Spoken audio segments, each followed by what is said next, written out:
Recording in progress. Okay, now we're going to go back to sharing because this feels like it's important enough for people to be aware of. So yeah, you got 3 things. So you can get your tickets here, and there's 2 types of tickets. Attendees, if you don't have a boat, they're free.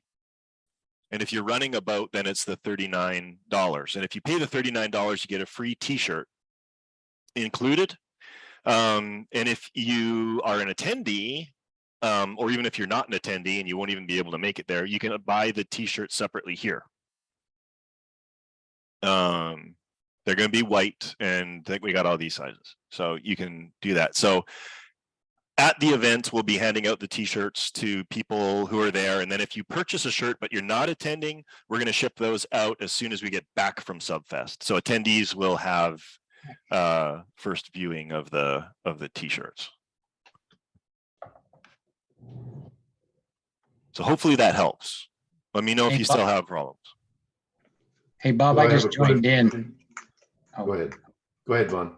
Oh, I was just going to say, I just joined in. I was a couple of questions about that because I'd sent you a message about a friend of mine that's going to attend, but he doesn't have any boats.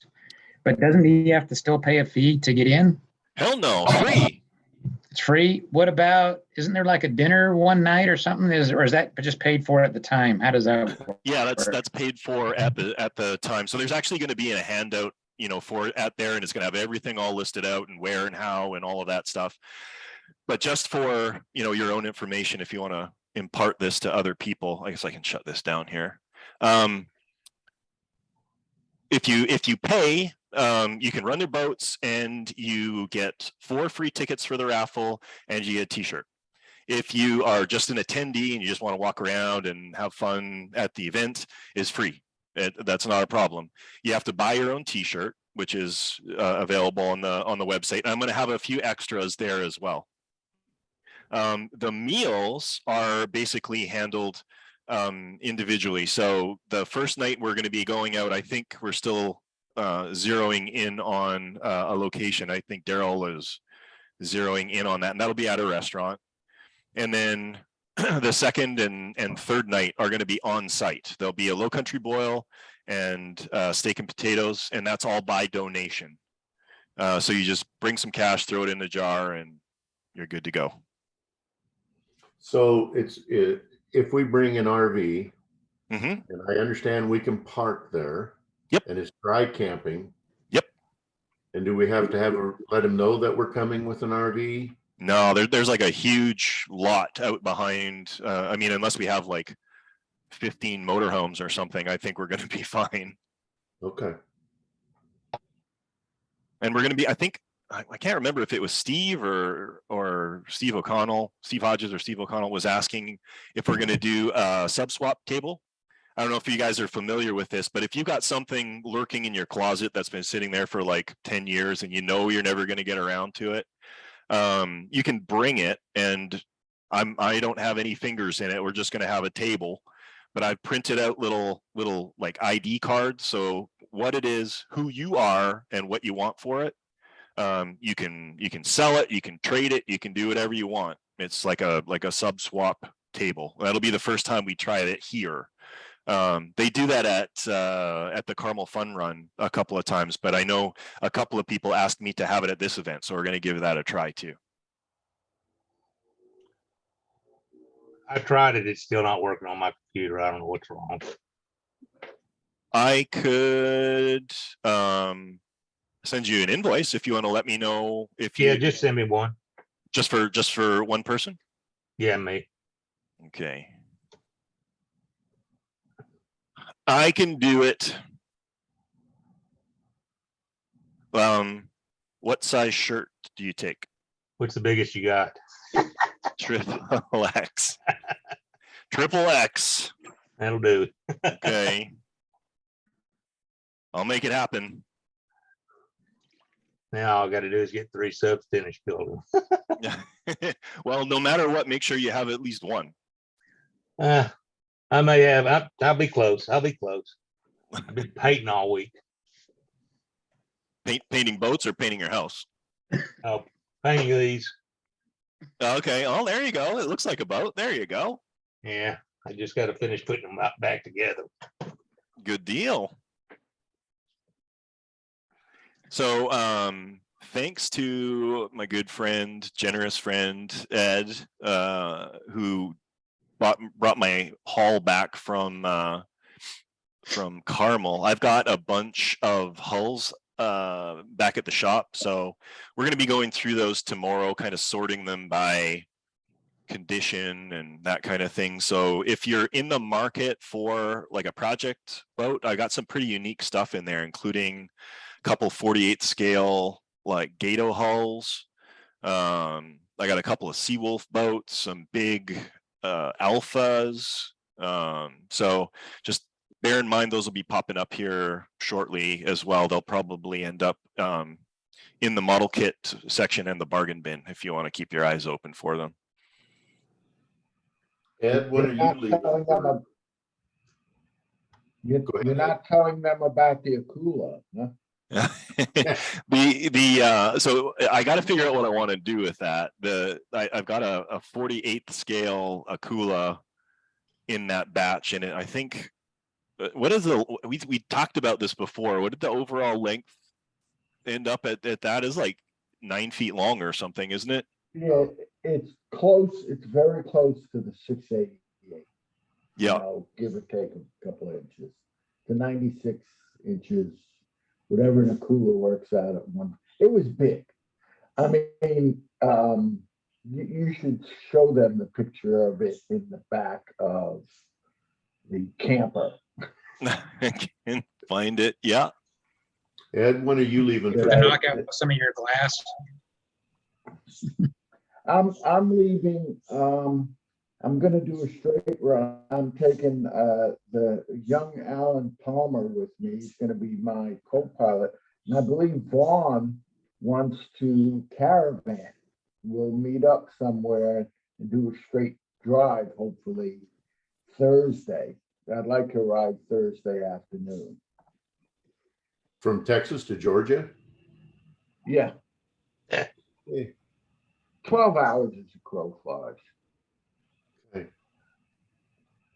And hopefully, I could I'm swap with hoping the things kid. work out that I'll be able to fly up there and then just rent a vehicle in Chattanooga to save on some transit time. But we'll see how that goes. If not, we'll be an even bigger caravan of of vehicles going from Texas. We're planning on going to Prosper where our kid lives. We're going to rent a motorhome and bring the kids and camp out, but they're probably going to get bored in about 20 minutes and want to take the RV and go somewhere. Oh, okay. But yeah, Just remember, all RVs are going to be boondocking. There's no electric and no waste and no Right. water. I understand. But they do have facilities. Of Right. course, they're going to feed us, you know, purchase food, and they have showers and toilets. So, and I think that's all accessible from the field. Yep. So you don't want to build up your holding tank in the middle of the night, take a little walk, past me running RC boats at 1 a.m. There you go. Ed, What are you doing? What are you doing for power, Ed? Do they have power out in that area? Do you gonna bring a little generator? I have a generator, but you know, technically, if you're nice, you don't run a generator after 10 p.m. for other campers. That's just like a general camping rule, I believe. Quiet hour. Oh yeah. I have a little Honda, but you know, hopefully it's not going to be that hot nor cold. You know, because I can't run my Yeah. AC unless I have 30 amp supply. Is there going to be power available if you like need to charge batteries or something like that? Yeah, it's actually an ideal setup. So there is, I think, 2 separate buildings or enclosures or whatever you want to call it. And there's probably, God, I don't know, like 20 picnic tables under each one of them. And then there's posts supporting the roof structure. And I think on like 3 or 4 of the posts are power outlets. We got lighting in there. So when things start getting a little dim at night, we click the lights on and you can work on your boat if you're looking to do a night run. And there's even spotlights on the water too. So Two things I think, Bob, we should remind everybody, especially night runners, bug repellent. And for those that need power, bring power strips. You know, people are going to forget power strips. So you bring in that, power strip for yourself and an extra one that help your neighbors out, and plenty of bug spray. yeah, well, and sunscreen too. There's out by there, it sneaks up on you quick. Like even when we were just at Crystal Lake there for a few hours, I got back with pretty severe case of farmer tan. So bugs are pretty bad, Ed. I never found any problem with the bugs. Honestly, I don't even remember seeing one, but yeah, I wouldn't say, but it is September. It's been an unnaturally warm summer. I could see them. It's a suggestion.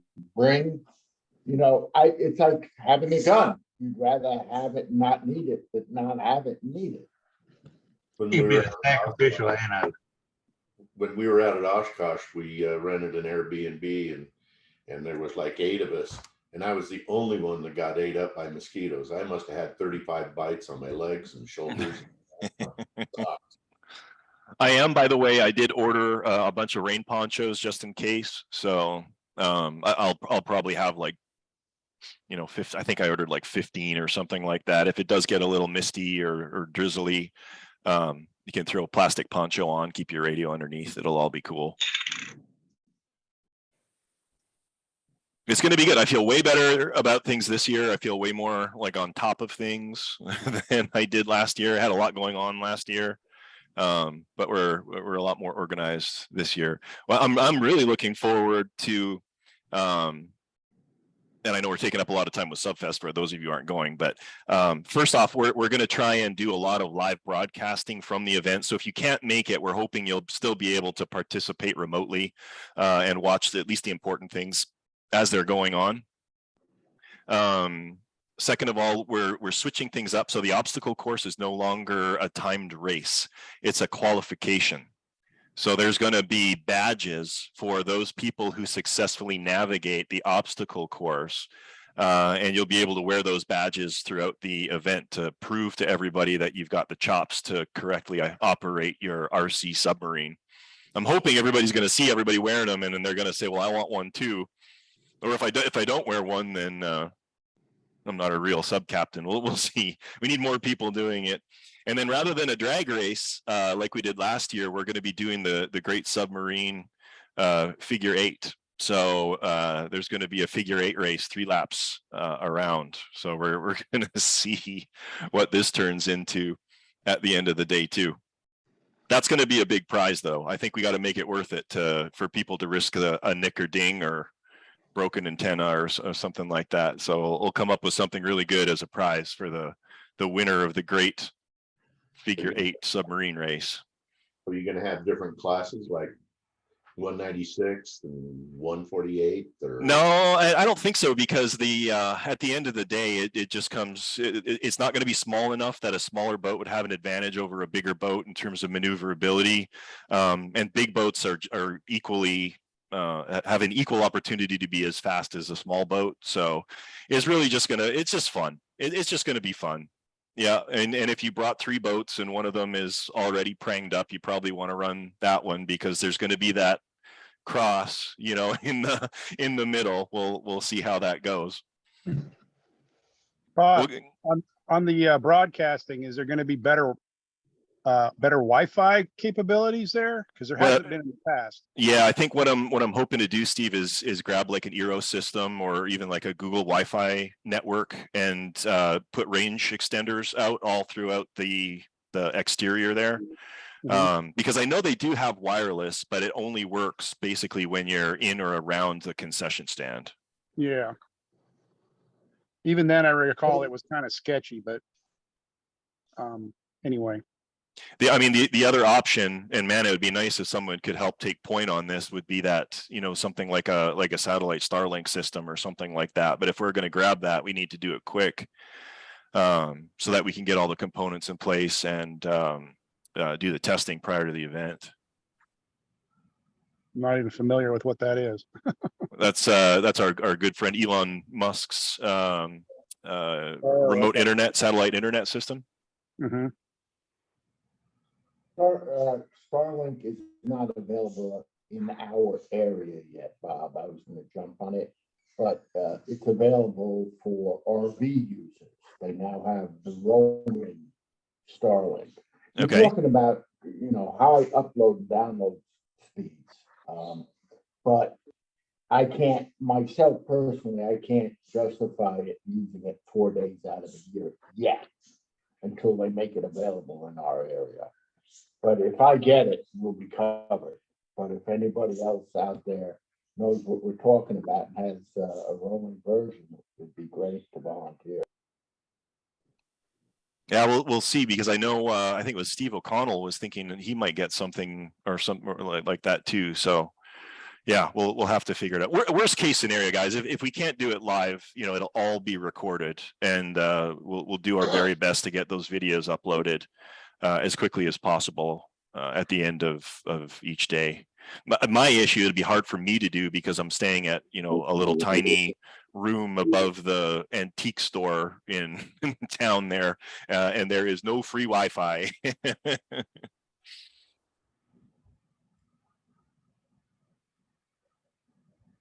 So there's that. I had an exciting day on gosh, what was it, Thursday, Wednesday, right before we left to drop my son Logan off in Iowa. We brought a big Type 2 to the lake. I'll share this with you. It's super short.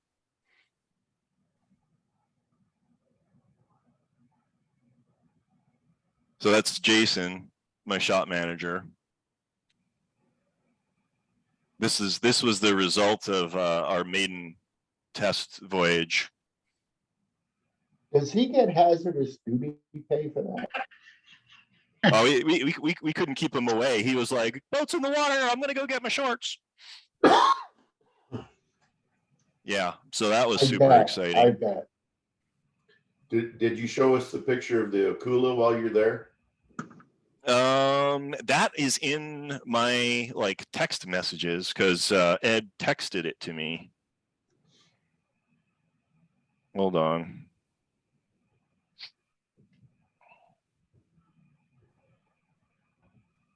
Have boat will travel. Yeah. How many boats were there? 13. From that patch?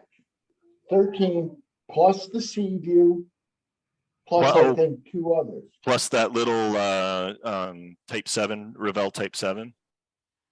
Yeah.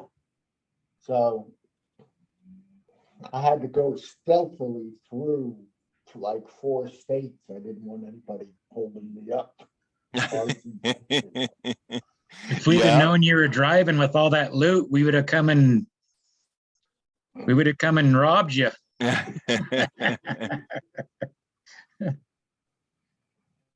Oh, what's going on here? Ed, did your shark run a 5 or 7 blade? Get mute. 7-bladed. Okay. It was purchased years ago for 1/48 scale. It's a 2 3/4 inch prop. Okay, it seems to work nice.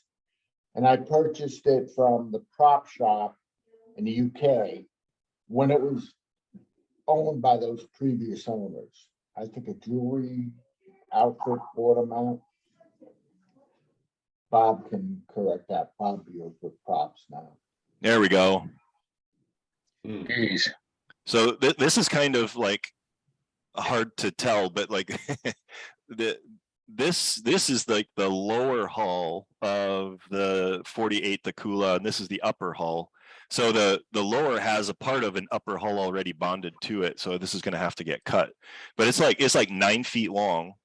And then for scale next to it is a 48th Akula.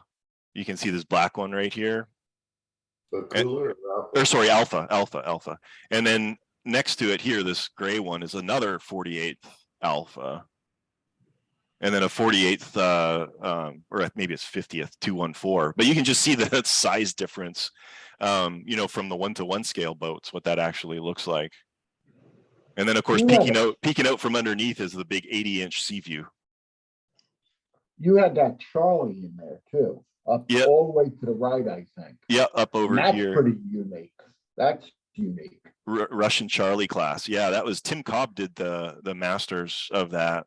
I've got his Victor 3 kit that he had put together. I've got the molds for that one. Is that the Sea View that you sold, or is that another one? This is the Sea View I just bought for a customer. I sold an 80-inch kit, but this is one that Kerry Addington built and was operational a long time ago, but he's been building it for like 20 years. And he's like, is Frank here? No, he's got the same thing. It's like, well, I'm going to make this better. Well, I'm going to make this better. And 20 years later, you know, he still doesn't have a fully operational boat that he's happy with, but he like completely resculpted the nose of it because he found information about the 17-foot filming miniature and like just craziness. Ed can Ed can attest. He was very, very proud of this boat.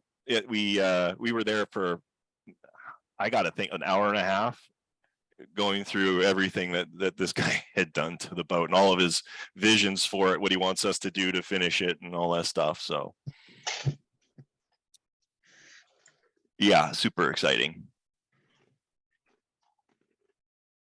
And then just to share this is the bottom gun pin that you're going to get when you successfully navigate the course. And on the flip side, it says Subfest 2022. So you can collect a different one every year. How heavy is that, Bob? The pin? Yeah. It's plastic, so it's super light. Oh, so I can hang it on my hat is what I'm asking. Oh yeah, it'll be magnets. So it's just it'll snap on your shirt or your hat or whatever you want. Yep. No pins, so you can pin it on? Nope, that's too much work. We're just going to do magnets. All right, so that was lots about what I've got going on and lots about Subfest, but that's not what we're all about here. I had a suggestion that somebody had recommended. I think it's a really, really good one. What I want to do, and we're going to do it before we leave here, we'll queue up the next one, but I want to have like a main topic that we can focus on, even if it's just for 10, 15, or 20 minutes. And I thought a pretty good one might be just talking about the generalities of submarine trimming, because, and it's unfortunate Dave really isn't coming to these meetings anymore, but he's got a different trimming methodology than I do. So obviously both methods work, but you go about them differently. So I'm not going to kick things off from that perspective. I'd be interested in hearing what other people do from a trimming perspective. So untrimmed boat, how do you start, and what's the method that you use to go about trimming it?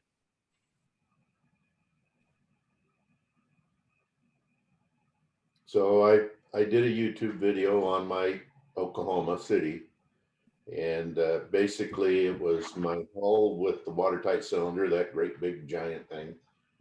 And part of what it was about was getting that watertight cylinder to seal up, and I finally accomplished that. But with my batteries and 4 pounds of weight in it, it sat basically waterline. And so now I have to go in. I'm working on getting everything in the boat so that now I can start strapping foam to the outside to figure out what I need to get the correct set in the water, and then submerge And that may not happen until I get to Georgia. So we'll see. So we're having a seminar at Subfest on trimming, and we're going to be actually trimming a boat out in real time so that people can watch the process. And, you know, for some of you, this is like old school, old hat. You're like, what's the big deal? But you've probably been doing it for like 10 or 15 or 20 years. But for a lot of people, this is witchcraft. And I'm the first to admit, like, it's 50% science and 50% art. And an additional 10% luck. So it's probably one of the most, I'm not going to say overlooked, but probably one of the biggest things that people are prone to saying good enough. And if there's anything that's not good enough, it's your trim. It can always be a little bit better. And it's the difference between having a boat that is like a one-handed absolute dream and one that you have to arm wrestle the entire time so it doesn't go crashing to the bottom or doing a nosedive or, you know, a wheelie or whatever you want to call it. So go ahead, Ed.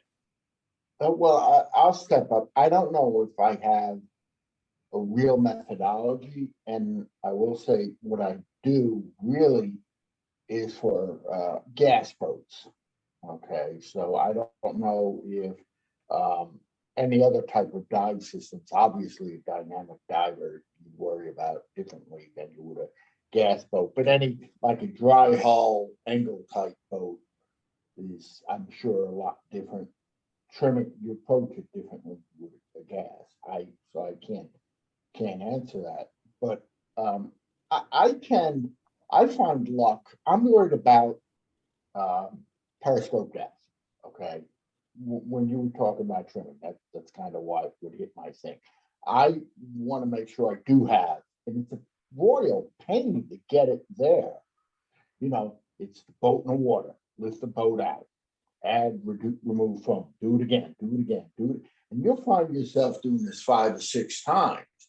Then you take pieces of foam with rubber bands. So I'm concentrating on achieving that sail or conning tower, just a wash, hovering balance perfect. And I'm using rubber bands and whatnot. You know, it's kind of knuckle dragging. You know, there's all these different methods people use. They're calculating ballast tank size, how much.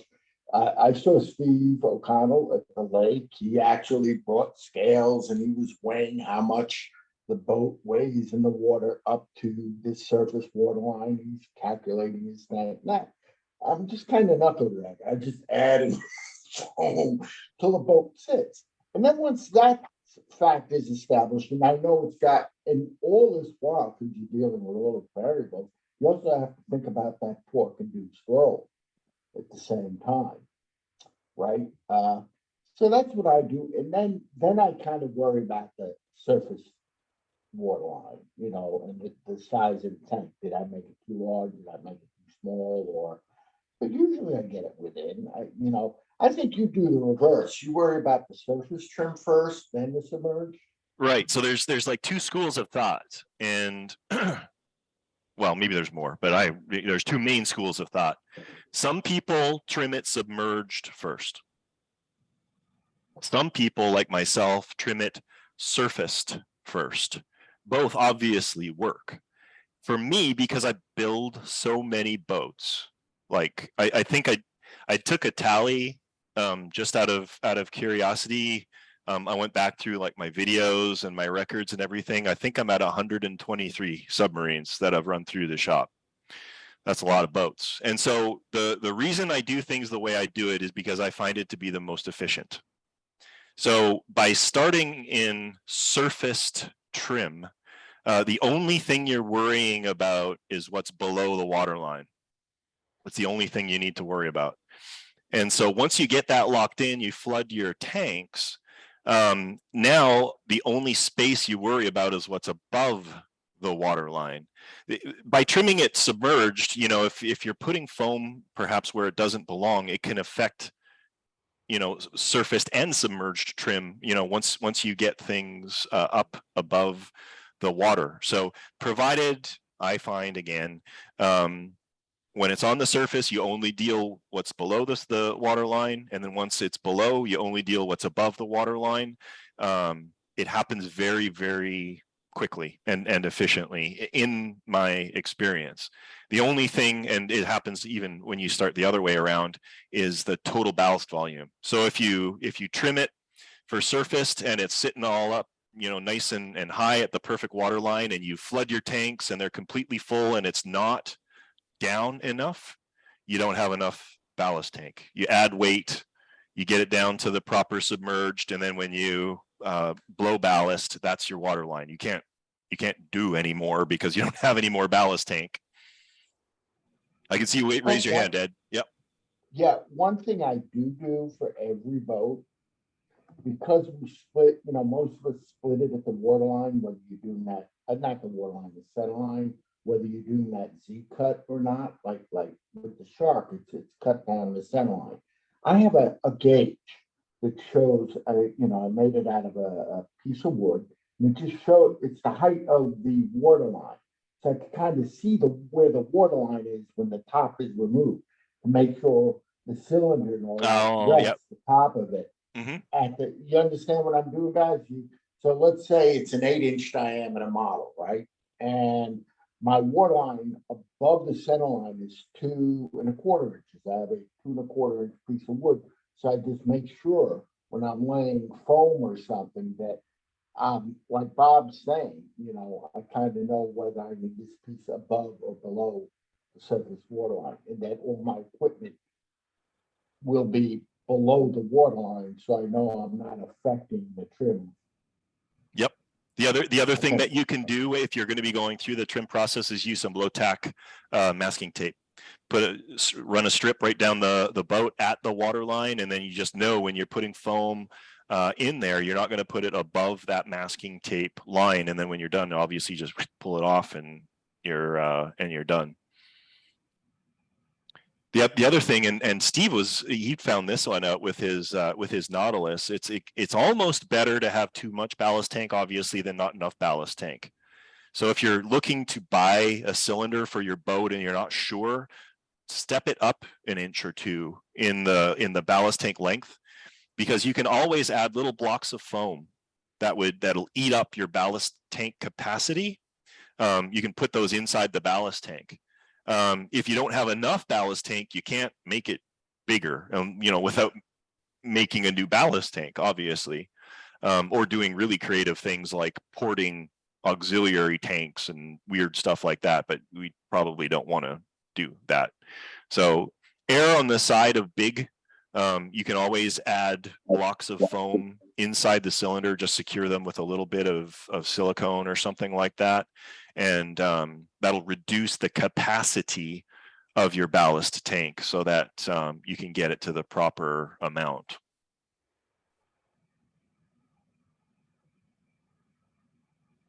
Does anybody else have input or thoughts about trimming or challenges with trimming that they're going through right now?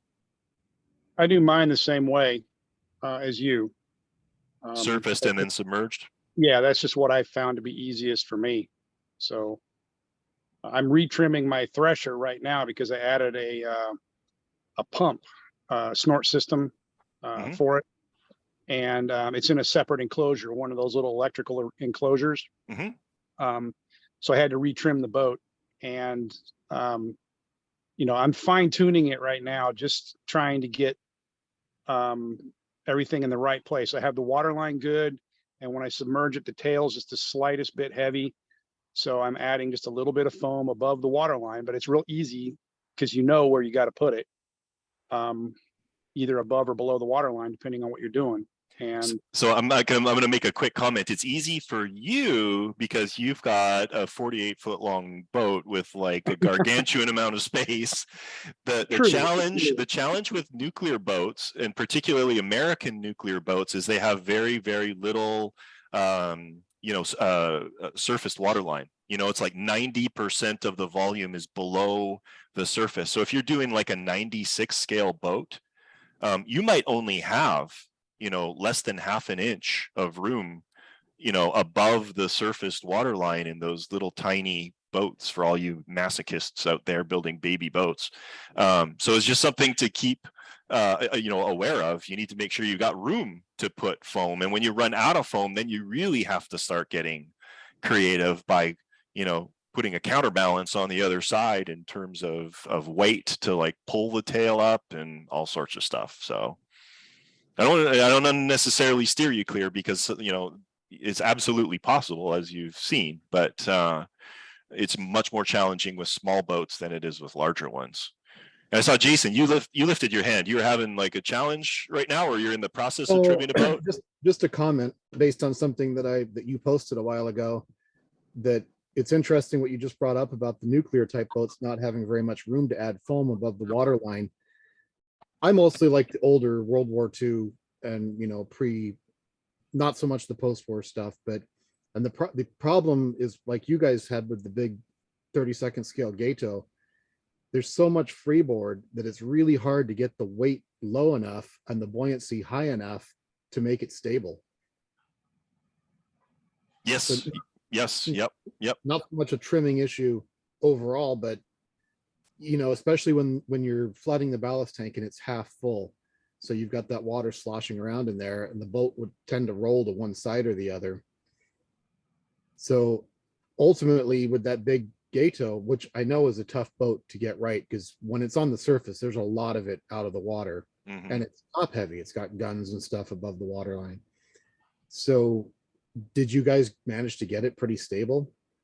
We did. So we've got the submerged trim locked in, as you saw in that video. So the next step that we're doing right now is we're finalizing all of the features, getting everything functional and everything, and then we're going to be doing the surfaced trim. And I know that's kind of backwards, but we were really concerned about the static stability when it was submerged, just like what you're talking about. So that's basically where we're going to end up. What you're talking about is static stability. So there's two kinds of stability you need to worry about. Static stability is the ability of a model to remain stable without moving. So if you want to know how stable your boat is, statically, have it at whatever trim, grab the mast or the periscope and just give it a wiggle, back and forth. Typically, you're going to be really stable, in the longitudinal axis, because it's so long, but it's going to roll easily. So you want to have a fair degree of weight low and foam high, so that you create the static stability, because that's what's going to stop torque induced roll as well as sail induced roll when you're operating your boat. So it's really important. You may get your trim like perfect, but if that moment between the weight and the foam is not large enough, you're not going to have enough static stability to really enjoy operating the submarine. So you need to make sure you got lots of weight low, as much weight low as you can, and as much foam high as you can. What I'll typically do is put as much foam as I can stuff into a boat just below the surfaced water line, as much as I can cram in there. And then it's just a matter of adding weight until you get to the right spot. Then your static stability is as big as it's going to possibly get, because you've got as much foam as you can get, and then you just add as much ballast as you can get, and that's it. There's no room for anything more. So if you got the room, put as much foam as you can below that surfaced water line, and then just add weight until you get to the proper level of trim. In that regard, isn't that kind of having a modern type boat with, a World War II boat, but a modern style building with a watertight cylinder, you're kind of making it into what used to be, with the common, where the bottom half of the hull would be a dry hull, and they split at the water line, and you've got all the Lexan lids or whatever. Right. So you're doing the same thing by filling it up with foam.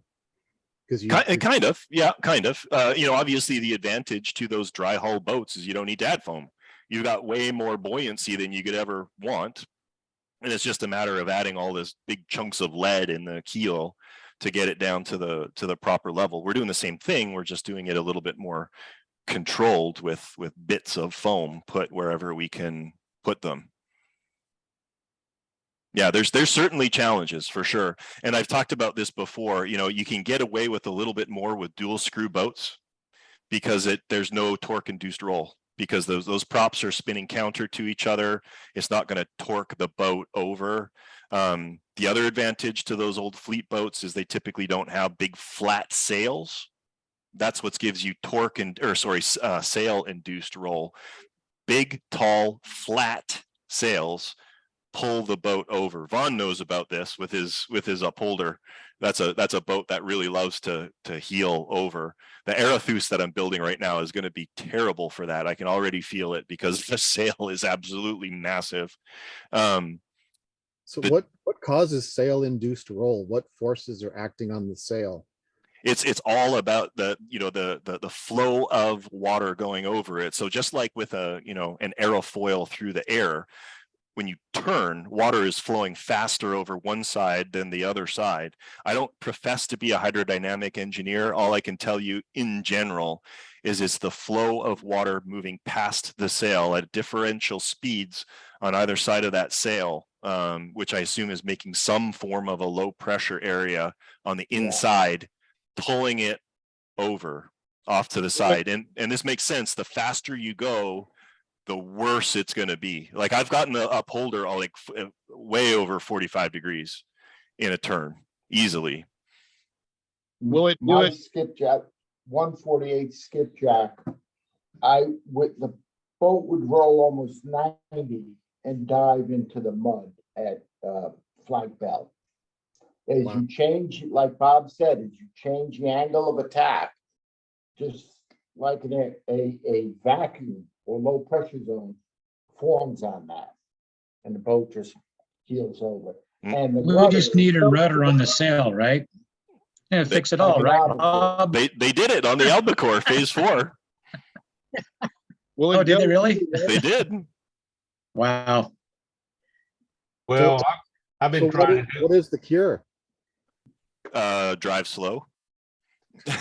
No, honestly, it's all about, and I'm sure real submarine, operators would know this. So when you do hard over, it's not just rudder, it's dive planes. So it's left rudder, up dive planes. So you're compensating for the fact that as you turn, your rudder is now becoming a dive plane as well as a rudder.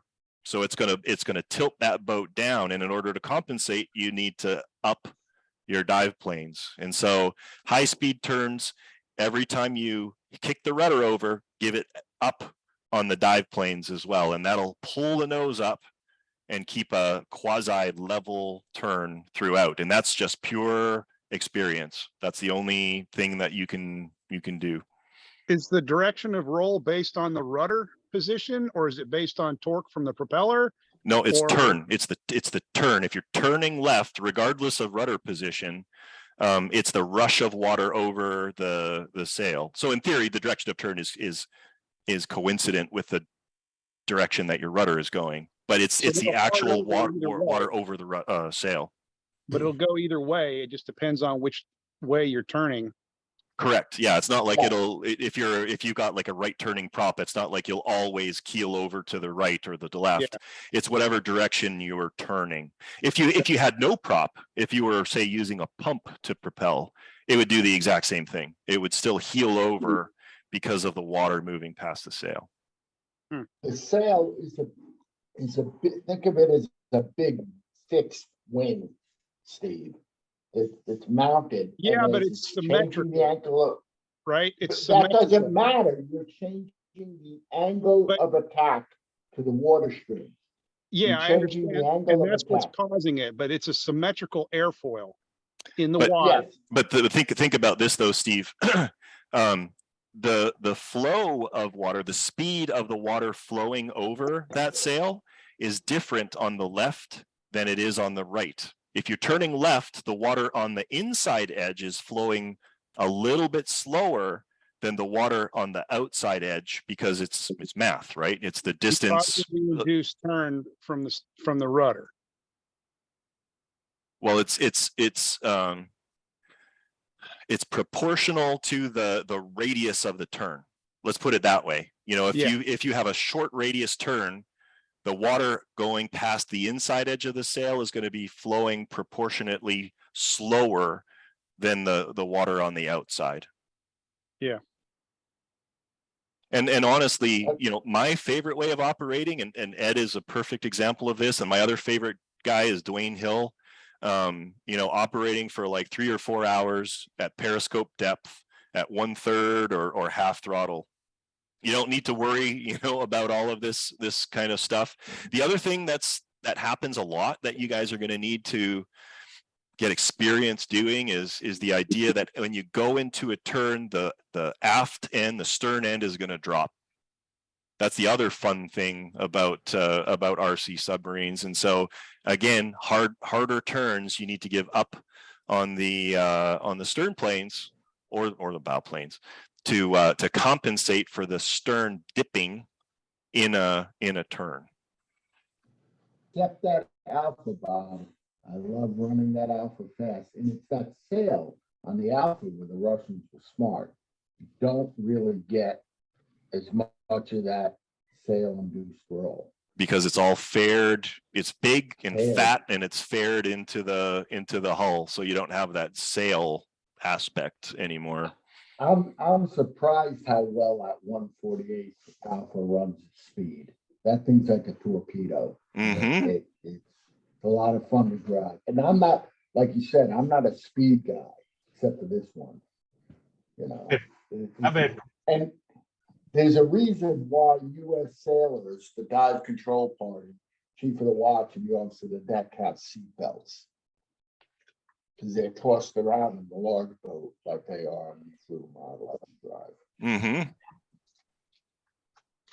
There's other things. If you guys have had a chance to get my book, I've got a little sheet, and actually it'll be handed out at Subfest. It's like common RC submarine performance characteristics. So we talked about like sail induced roll. We talked about the stern dipping. There's this idea of prop walk. You know, so at low speed, if you kick the propeller on, it's going to walk the stern left or right. So you can actually use them kind of like a bow thruster or a stern thruster to pull the stern of your boat left or right. Well, actually only one direction at slow speeds. And then there's also in reverse, the tendency for this, the prop to pull the boat down. My Nautilus, I've got some video. My very first Nautilus I built, 35th scale Nautilus, Greg Sharp helped me build it way long time ago.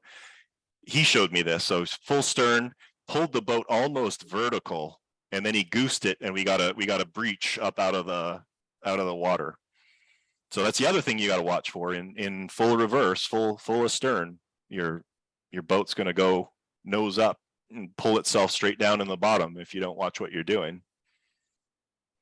I've been trying to do it for a Type 23, and it sits low in the back, and it gets the sail induced because of that big sail on it. It just rolls all over the place. Mm-hmm. So you can mitigate it a little bit again with that static stability. You know, lots of weight low, lots of foam high. It'll try and keep the boat up. The other thing that you can do if you really want to get fancy, you can put your stern planes on individual servos and put a pitch controller in them. So as you go, you kick the throttle, you goose the throttle. They're gonna differ. You know, they're gonna put differentiated pitch on the boat. And it'll attempt to keep it up. Now, I think if I remember correctly, Seawolf, the tips of the stern planes, like the stabilizers, those move separately than like the stabilizer and the planes, and they were designed to keep the boat level under thrust, if I remember correctly. That's cheating. Learn to drive the boat as God intended. You can't get the sailors nauseous. You can also put go ahead.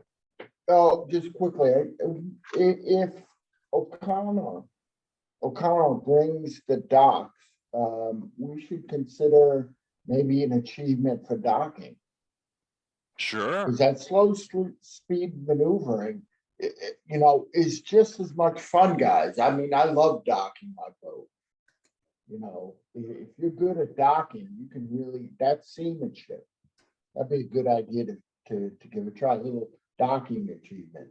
Can I use my thrusters on my Columbia? That's cheap. Or is it Drive cheap? it like God. Hey, that really depends on how long you've been gone and how many piers you break trying to get in fast. Yeah, Whether you've been drinking or not. Don't forget those whiskey dings. the speed that you dock is proportional to how many shots you had, right, Steve? Or Ed? Yeah.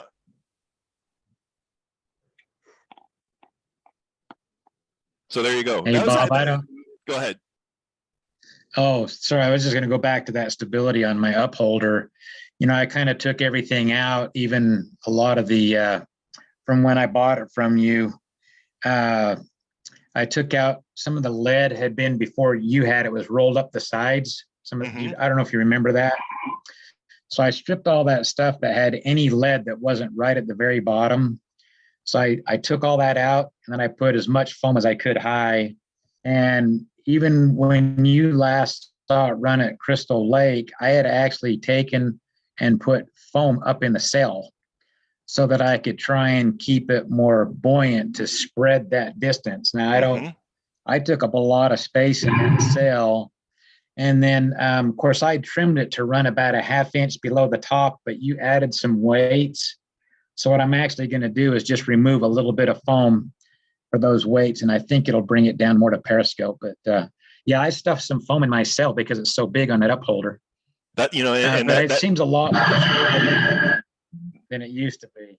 That's a really good plan. You're like, obviously the ability of foam to create a righting moment is proportional to the distance from the center line of your boat. So if you've got that foam way up high in the top of your sail, you know, you could use half as much foam at twice the distance and get the same righting moment, or the same amount of foam at twice the distance to get twice the righting moment. Yeah, I got lots of foam up in that upholder sail now. The only thing you got to watch, and you're lucky with upholder because that sail is actually pretty, compared to a lot of boats, is closer to the middle. You just got to watch, obviously, because as you would dive in, let's say like in LA where that sail is way forward, it would dive nose heavy until that sail hits the water, the top of the sail hits the water, and then it would level out when that foam engages the water. So it just, you know, you just got to watch as you flood your tanks, the behavior of the boat. It's better actually that would happen, you know, where the nose sinks first, because then you'll kind of dive, you know what I mean? If it was tail first, you'd have a hard time diving because it would, you know, tail first, and it would want to come up, obviously, and it would do all kinds of weird things. Of course, the reverse of that is as you surface, you're coming up, and the tail is going to come up first, and then the front of your boat.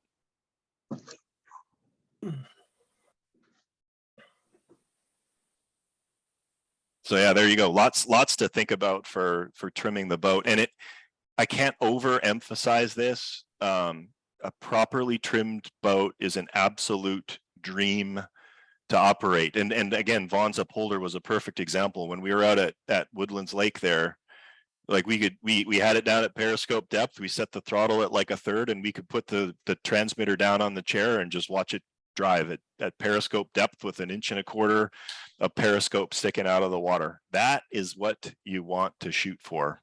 If you got to fight your boat, if you're fighting your boat to operate, it means your trim is off. There's no two ways about it.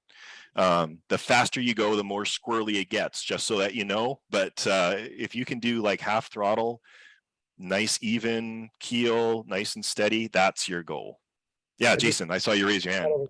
I thought of a really good question. So you know how when you've got a model finished and you've trimmed it in your bathtub or your backyard pool or wherever, and it's all perfect, and then you take it somewhere else and it's a little off because the buoyancy of the water is a little different. Well, that's one thing. It's easy to just add a little lead or whatever you got to do to make it work. But do those things change between the foam? Does the amount of the foam buoyancy change for different densities of water and whatnot? For example, if you have the boat trimmed so that it's totally level in one place, if you take it to a lake that's got a lot of minerals and stuff in it, and the buoyancy is different, is it possible that it could get out of trim because you've got a lot of foam at one end and a lot of lead here? And Yep. the lead's never going to change, of course, but the foam could. Yeah, I would say the answer is probably yes. And no, we're not talking massive. It's not like you'll trim it here at home and it'll be like this at the lake. It'll be something weird. And when we were at Carmel, I don't know, Ed, if you saw Pete trimming his Seawolf out. So he had trimmed it at home literally an hour before, and then he brought it to the reflecting pool, which was I think they said was highly chlorinated. I think that's what they were kind of blaming everything on. But it was sitting, I'm gonna say 3/4 high, so three quarters coins high, higher than it was at home. And I think you're probably right, Jason. You know, depending on your distribution of your foam and ballast, it may sit 3/4 high in the stern, or 2 in the stern and 1 in the front, or whatever. Go ahead, Ed. I can see you wanting to talk. Yeah. Oh, I'd like to add to this. I have found that density is affected not only by mineral content, but by temperature. Temperature, yeah. Okay, so temperature of the water. And while it's not affecting the foam, it's the water that's affected, but denser water leads to greater buoyancy. Colder the water, the greater buoyancy. Also, the owners of fiberglass boats, especially the poorly constructed fiberglass boats, when I did not touch the shark for 3 weeks, the boat dried out. I put it in the water. It was almost at the sailplanes. An hour and a half later, it's like magic. And all of a sudden, she fell down to her normal, her correct submerge, only within an hour or so, because fiberglass soaks up the water. All the little air pockets and stuff go away. You will see that. The same with PVC. If you're using PVC as your watertight cylinder, that'll contract in the cold. I mean, most materials do. And that's, I mean, we're talking about trimming these things, and you guys are gonna hate this, but you're within BBs or the weights of quarters and nickels and the things people toss in there to trim these, if you want that right trim. It is frustrating, but when you get to know this boat, instead of working on it for 20 years, but when you operate it, you will see how she does, and you bring the extra weight. The bottom gun winner at Groton brought weights with him because as he uses gas supplies throughout the day, he'd run the boat by him and drop a fishing weight, those little round fishing weights, into the sail, into the conning tower, to compensate for the lost liquid of propel throughout the day. So yes, to answer, just to touch on what Bob was saying. I can't remember specifically, and maybe somebody here is a chemical engineer and they would know the answer to this. I seem to remember that polyester resin, which is the old way of the stinky stuff, old fiberglass you get from like body shops and like Home Depot and stuff, that I believe absorbs water to a much higher degree than epoxy resins do, which is why they make boats out of epoxy and not polyester resin for the most part.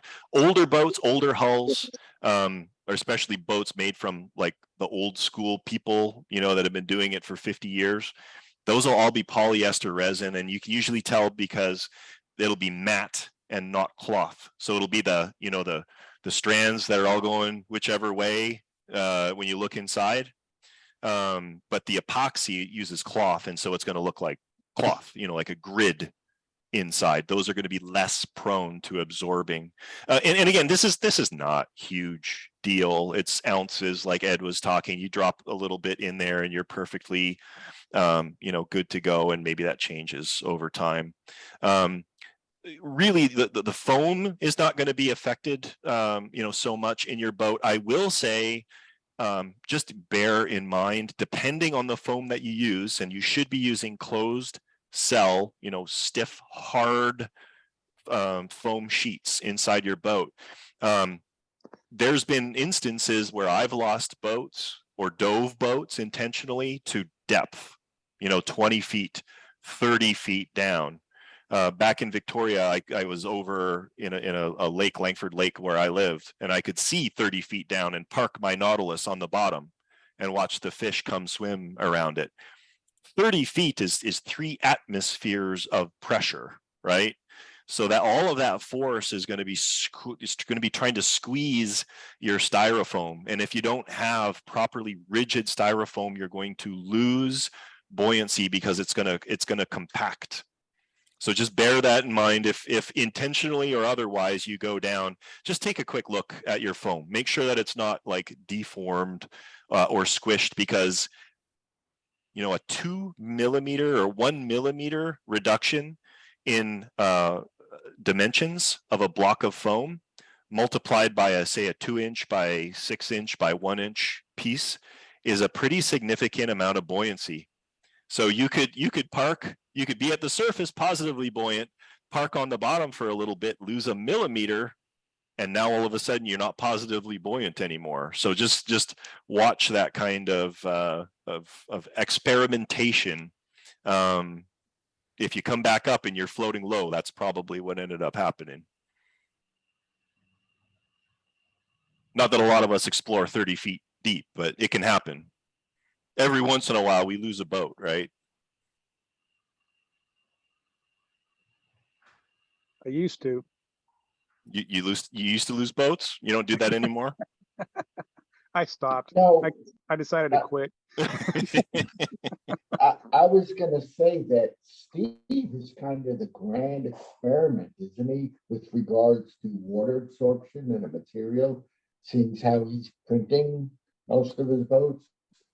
I wonder if there's, any noticeable effect on water absorption of an ABS material versus PTEG versus. The bottom line is know your boat. Yeah. We build these things, run it, and get to know it. You will, and the only way that that'll work is by running it and running it lots. My problem is I build so many boats, but I run them once or twice, maybe 3 times, to get them trimmed out, and then I hand them off to the new owners. Then it's up to them to learn all the ins and outs of the boats. Go ahead, Ernie. How deep is this place in case you do lose one? It's I think 150 feet. No. Is it what, 12 feet, Steve, I think, in the deepest part?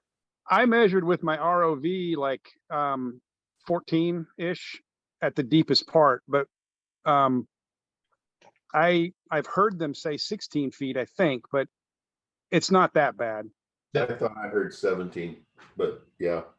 Most of it's around 6 to 8 feet. It's still over my head though. I bring snorkel and fins, Ernie. And we got Jason, don't we? Jason's the retriever, right? just to put things in perspective for you guys. So during the Great Submarine Race last year, a nameless person running a surface craft decided to body check the upholder that Jason was running and knocked one of the little cleats off. And Steve's kid, Nathan, managed to just, I think he ended up finding it with goggles, didn't he? He was using my ROV he located them with the ROV, but then he lost track of where they were and we had to relocate them again. But I mean, guys, like, think about this. Like, this cleat is literally 1/4 of an inch big, and he found it. Like, the odds of that happening in any other venue are ridiculously small. So this is the kind of venue that we're working in. It's like concrete bottom, perfectly clear water. I mean, you can't get anything better. And yeah, okay, so it's 16 feet deep. If you were to lose your boat, you could literally put goggles on, stick your head under the water at the shore, and see exactly where the boat was. So we're not going to be losing any boats here. We'll put it that way. Yeah. Steve, when you in 20, you lost something off your Nautilus that your boy went and got. That's right. Yeah, the bottom hatch or something. Yeah. The bottom hatch came off because I bumped it with my foot. It went down and it wouldn't resurface, and I think it was because the on-off switch shut off, and I didn't know that. I had the remote on off, and I might have got it too low a battery condition. It shut off and it went to the bottom. And I went out there and finally fished it up with my feet, and in the process knocked that hatch off. And somebody noticed it later when it was sitting on the bench. And I was like, I guarantee you it's right out there. But the water wasn't as clear that first year. And so Nathan went in with snorkel or with goggles, and he pulled it out. But yeah, any other place that would have been gone forever. Yep. Yeah, you won't have any trouble there. It's a beautiful place. Very good. Well, hey, we're coming up on the 1 hour mark.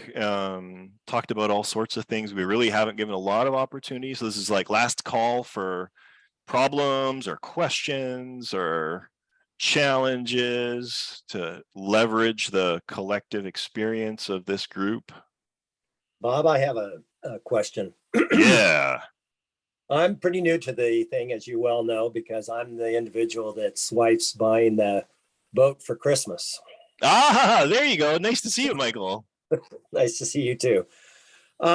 When you guys are putting in your initial weight and you're weighting the boat, do you start basically in the center of the boat and work your way out to the stern and aft? Or do you lay it all equally out into the boat? So we had a conversation about this, I think a short time ago. I can't remember if it was on one of the forums or whatever. I put it in the middle. And Okay. the reason that I do this is, again, when you're talking physics, you want to keep, center of weight and center of buoyancy over top of one another. And it's easiest to do when that's concentrated. Right. Okay. Now it works out to be the same thing if you take the same amount of ballast and spread it out, provided it's in the middle underneath that center of buoyancy. It's just easier to do when it's in the middle of the boat and you work your way out. There was some people arguing that when you spread it, it creates more of a stable pendulum, so to speak, because there's more weight on the furthest extents of the boat. I'm not a subscriber of that particular methodology, because at the end of the day, your boat is full of water anyway. It's going to weigh X amount. It has to, by physics, to displace a proper amount. So to answer your question, my personal opinion, start in the middle, work your way out. For the foam, start in the middle, work your way out. Well, it makes sense in that regard. I mean, like with ships, usually you have so many batteries and other things that go in there, you're kind of already starting in the middle of the boat. Mm-hmm. But this idea, because of your cylinders being a majority of the running of the boat and the weight being on either side of your dive cylinders, it seems logical in that aspect. And then you were talking about the stability, and that's probably the lowest part of the boat to put weight in, if I'm not mistaken. So you're lucky, because if I remember correctly, we're talking the German Type 7, right? Yeah. They've got a keel. It's just super convenient. It's like a big rectangular bar that runs right down the bottom of the boat. That is a perfect place to start. You could, for example, what I would do is put some plastic wrap, some saran wrap in the bottom, fill that up with BBs, like lead shot or something like that, and then pour resin in there. And then you can pop that out. You could cut it into sections, and it would drop right into that keel recess in the bottom of the boat. Maybe you use all of it, maybe you use some of it, but you can take little strips of it and move it forward and backward, whatever you want to do. Well, I have a lot of those train weights because I do also O-scale, and you have to weight the cars. So I use the little sticky squares. There you go. Yep. Yeah. We use wheel weights, for balancing tires. We'll use 1/2 ounce wheel weights. I use lead shot, like I said before. I also found what's really good is duck decoy weights. They come in maybe 3/4 of an inch by 12-inch bars, maybe 3/16 of an inch thick, and you can cut them with just like scissors. Bend them to shape. Those are really, really handy as well. Okay, well, thank you very much. Craig, yes.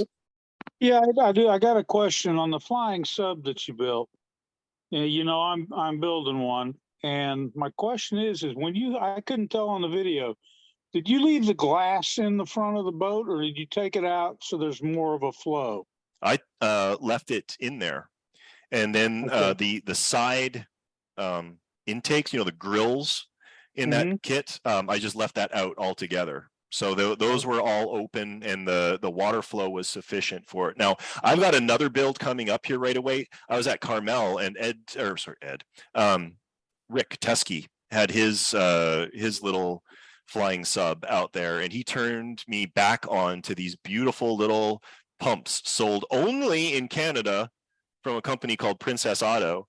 And I have 10 of those on order I'm going to bring in. So my next build is going to feature these 200 GPM bilge pumps, and that is what I'm going to use in this next build to propel. But I'm gonna go back the same way though. I think those grilled openings in the front, those are just going to be left open for water flow through. Well, and again, I know that the grills you're talking about, and what I did was, maybe I'm overkill, but I went in there and in between each one of those grills with a roto zip, I just cut a slot.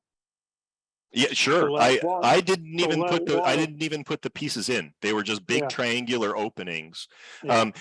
My rule of thumb, obviously, if you've got an output of, let's say, you know, a circle that's 1 centimeter in diameter, you want to have at least a 1 centimeter diameter opening on the other end, if not greater. More flow in than back out again. Okay. Well, I think what I'm going to do is I'm going to put the grills in with the slots, and I'm not going to permanently mount them. And if they don't work, I pop them out. Pop them out. Yeah. And the beauty is, I mean, it's not like the flying sub that typically flies upside down. You can always make, you know, louvers in the bottom of the hull or something like that as well.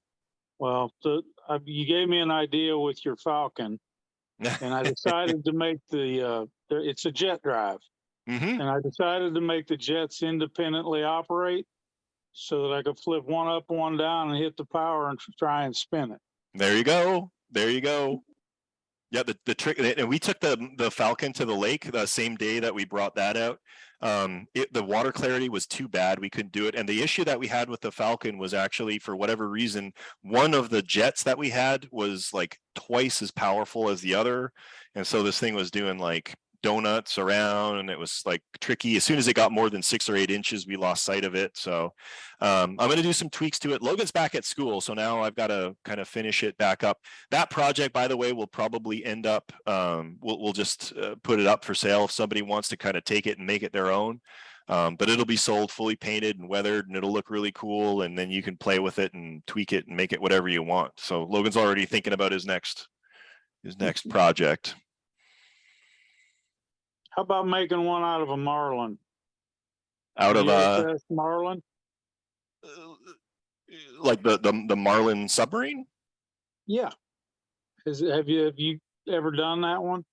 Well, like Skip Acey's Marlin, like the I mean, it's like that was like a World War, well, no, I guess like Cold War submarine. I mean, it's a kit for RC, but you can't buy them anymore. That's why, or I can't find any of them. I would be super interested to do weird stuff. I do so many like normal boats that this like weird stuff gets me super excited. My next project, so you guys might have seen the Orca, from Jaws, my surface craft I'll be bringing to Subfest. My next project, and I'll be working on it during the build party on the 3rd, is a remote controlled scale shark that will be swimming. It'll have full tail, swishy propulsion, dynamic diving, so he can chase the orca around. That's another reason I want those pumps from Princess Auto. My parents are shipping them down to me. I ship them from Princess Auto to my parents in Alberta, and then they're going to ship them down to me in Texas.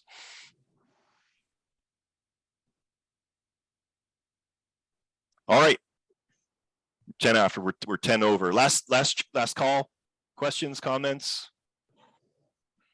Hey, Bob, just one thing while I got you. When can I call and talk to you about those shafts and those props for that Typhoon? There'd be a time I could talk to you just about some options. Yeah, like anytime Monday. I'll be in the shop. I'll be in the shop all day. Okay, I'll probably give you a call then. Yeah, Yep, you got my email about the props and shafts and bushing. and Yeah, all I that. did. And I was just going to talk to you about the sizing and what'll work. I don't want to waste people's time here, but Gotcha. Vaughn's got a 70-second scale Typhoon, just a little baby one. thanks to Steve Hodges. Yep. You're welcome. All right, sounds good. With that, we shall part ways. Have a great weekend, you guys, and we'll touch base later. I had put the next meeting, I think, is on the 10th, because I've got we got the build party going on for next Saturday. That's what's going on. Yeah. All right, we'll let you go, guys. Have a great weekend. Talk to you later. Take care. Everybody. Hey, can you stay on, Ed? Toward all. Okay. Not today. I gotta run. You Oh. got to run. I'll call you later. Okay. All right. See you later, guys. Okay. Bye. Take care. Thanks, guys.